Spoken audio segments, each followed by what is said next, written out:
بسم اللہ الرحمن الرحیم۔ السلام علیکم ورحمۃ اللہ وبرکاتہ۔ الحمد للہ رب العالمین والصلاة والسلام علی اشرف الانبیاء والمرسلین محمد وآلہ وصحبہ اجمعین، اما بعد۔ حاضرین و ناظرین، یہ درس نمبر 1342 ہے اور آج سورۃ الحج کی 2 آیتوں کی تلاوت اور تشریح کی جائے گی، آیت نمبر 52 اور 53۔ چلیے سب سے پہلے ہم ان 2 آیتوں کی تلاوت کرتے ہیں، لفظی ترجمے اور ترجمے کے بعد تشریح کرتے ہیں۔ اعوذ باللہ من الشیطان الرجیم، بسم اللہ الرحمن الرحیم۔ وما ارسلنا من قبلك من رسول ولا نبي الا اذا تمنى القى الشيطان في امنيته فينسخ الله ما يلقي الشيطان ثم يحكم الله آياته والله عليم حكيم ليجعل ما يلقي الشيطان فتنة للذين في قلوبهم مرض والقاسية قلوبهم وإن الظالمين لفي شقاق بعيد۔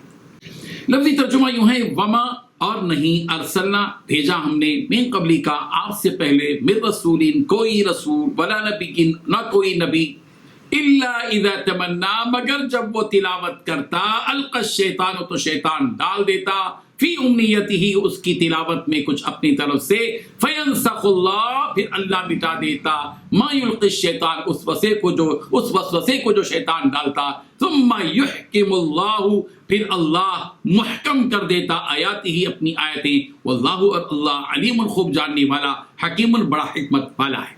لیجعل تاکہ وہ اللہ بنا دے، ما یلقی الشیطان اس کو جو شیطان ڈالتا ہے، فتنۃ للذین ان لوگوں کے لیے آزمائش کے، فی قلوبہم کے جن کے دلوں میں مرض روگ ہے، والقاسیۃ اور ان کے لیے سخت ہے، قلوبہم جن کے دل سخت ہیں، قلوبہم جن کے دل، وان اور بے شک الظالمین ظالم تو پڑے ہیں، لفی شقاق بعید دور کی مخالفت میں۔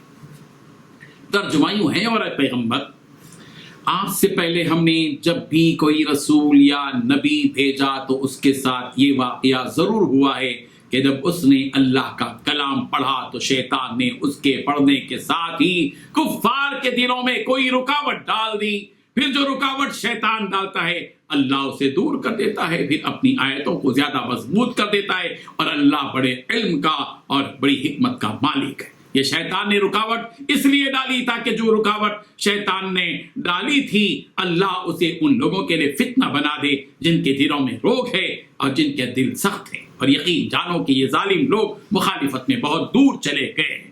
ان 2 آیتوں میں 6 باتیں بتائی گئی ہیں۔ پہلی بات، اے پیغمبر آپ سے پہلے ہم نے جب بھی کوئی رسول یا نبی بھیجا تو اس کے ساتھ یہ واقعہ ضرور ہوا کہ جب اس نے اللہ کا کلام پڑھا تو شیطان نے اس کے پڑھنے کے ساتھ ہی کوئی رکاوٹ ڈال دی۔ دوسری بات، پھر جو رکاوٹ شیطان ڈالتا ہے اللہ تعالیٰ اسے دور کر دیتا ہے۔ تیسری بات، پھر اپنی آیتوں کو زیادہ مضبوط کر دیتا ہے۔ چوتھی بات، اللہ بڑے علم والا اور حکمت والا ہے۔ پانچویں بات، شیطان نے یہ رکاوٹ اس لیے ڈالی تاکہ جو رکاوٹ شیطان نے ڈالی تھی اللہ اسے ان لوگوں کے لیے فتنہ بنا دے جن کے دلوں میں روگ ہے اور جن کے دل سخت ہے۔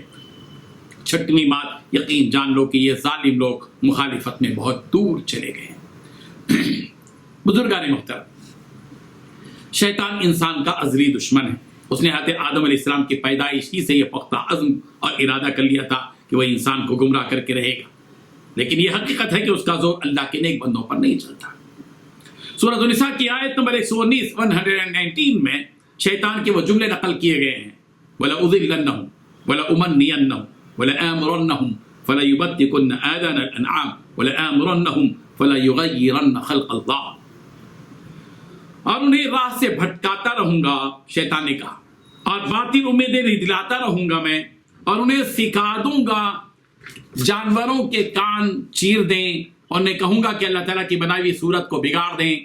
سورہ ہجر کی آیت نمبر 39 to 42 میں بھی ابلیس کی بات یوں نقل کی گئی، قَالَ رَبِّ بِمَا أَغْوَيْتَنِي لَأُزَيِّنَنَّ لَهُمْ فِي الْأَرْضِ وَلَأُغْوِيَنَّهُمْ أَجْمَعِينَ إِلَّا عِبَادَكَ مِنْهُمُ الْمُخْلَصِينَ قَالَ هَذَا صِرَاطٌ عَلَيَّ مُسْتَقِيمٌ إِنَّ عِبَادِي لَيْسَ لَكَ عَلَيْهِمْ سُلْطَانٌ إِلَّا مَنِ اتَّبَعَكَ مِنَ الْغَاوِينَ۔ تو شیطان نے کہا کہ اب رب کی قسم کھا کر کہ آپ نے مجھے گمراہ کر دیا تو میں تو زمین میں ان انسانوں کو بری چیزیں مزین کر کے بتلاؤں گا، ان سب کو میں گمراہ کر کے رہوں گا۔ ہاں، ان میں سے جو تیرے مخلص بندے ہیں ان کو نہیں. یہ بات کہی گئی. رسول رحمت صلی اللہ علیہ وسلم کو ان آیات کے ذریعے اس حقیقت سے آگاہ کیا جا رہا ہے کہ پیغمبر آپ کے مخالفین جو کچھ حرکتیں اور سازشیں کر رہے ہیں یہ کوئی نئی بات نہیں ہے. اس سے پہلے بھی جو نبی اور رسول گزرے ہیں ان کے ساتھ بھی یہ سب کچھ ہوتا آیا ہے. ان نبیوں اور رسولوں نے جب اپنی قوموں کے سامنے اللہ کے احکامات پیش کیے یا آسمانی کتاب پیش کی تو شیطان نے ان کی قرات و تلاوت کے بارے میں لوگوں کے دلوں میں طرح طرح کے شکوک اور شبہات ڈال دیے. سورۃ الانعام کی آیت نمبر 112 میں بھی اس سلسلے میں یہ بات کہی گئی کہ وَكَذَلِكَ جَعَلْنَا لِكُلِّ نَبِيٍّ عَدُوًّا شَيَاطِينَ الْإِنسِ وَالْجِنِّ يُوحِي بَعْضُهُمْ إِلَى بَعْضٍ زُخْرُفَ الْقَوْلِ غُرُورًا. اور اسی طرح ہم نے ہر نبی کے لیے دشمن بنا دیے جو انسانوں میں سے بھی ہیں اور جنات میں سے بھی ہیں. یہ دھوکہ دینے کے لیے ایک دوسرے کی طرف ایسی باتیں ڈالتے ہیں جو بظاہر خوشنما ہوتی ہیں. اور آیت نمبر 121 میں بھی کہا گیا وَإِنَّ الشَّيَاطِينَ لَيُوحُونَ إِلَىٰ أَوْلِيَائِهِمْ لِيُجَادِلُوكُمْ. اور یقیناً شیاطین اپنے دوستوں کے دل میں ڈالتے ہیں تاکہ یہ تم سے جدال کریں، جھگڑا کریں. شیطان کے ان وسوسوں اور شکوک و شبہات کا اثر ان سعادت مند ایمان والوں پر نہیں ہوتا جن کو رب ذوالجلال کی طرف سے ہدایت پر ملنا مقدر ہوتا ہے. وہ لوگ اس ہدایت پر قائم رہتے ہیں اور شیطان کے ڈالے شکوک و شبہات کے باوجود ان کے دین و ایمان کمزور نہیں بلکہ اور مضبوط ہو جاتا ہے. اس شیطانی شکوک و شبہات سے وہ لوگ متاثر ہوتے ہیں جن کے دلوں میں مرض ہوتا ہے یعنی نفاق ہوتا ہے. اور وہ بد نصیب لوگ جن کے دل سخت ہوتے ہیں یعنی کفار اور مشرکین، یہ جب یہ شیطان ان کے دلوں میں وسوسے ڈالتا ہے تو یہ وسوسے اور شکوک و شبہات ان کی آزمائش کا ذریعہ بن جاتے ہیں اور ان کے شک میں مزید اضافہ ہوتا ہے جس کا اثر یہ ہو جاتا ہے کہ حق کے واضح ہونے کے باوجود یہ لوگ حق بات کو قبول کرنے سے انکار کرتے تھے. یہی حقیقت اس آیت میں بیان کی جا رہی ہے کہ آپ سے پہلے ہم نے جس کو بھی نبی اور رسول بنا کر بھیجا ان کے ساتھ یہ قصہ ضرور پیش آیا کہ جب اس نے پڑھا تو شیطان نے اس کے پڑھنے میں شبہ ڈال دیا.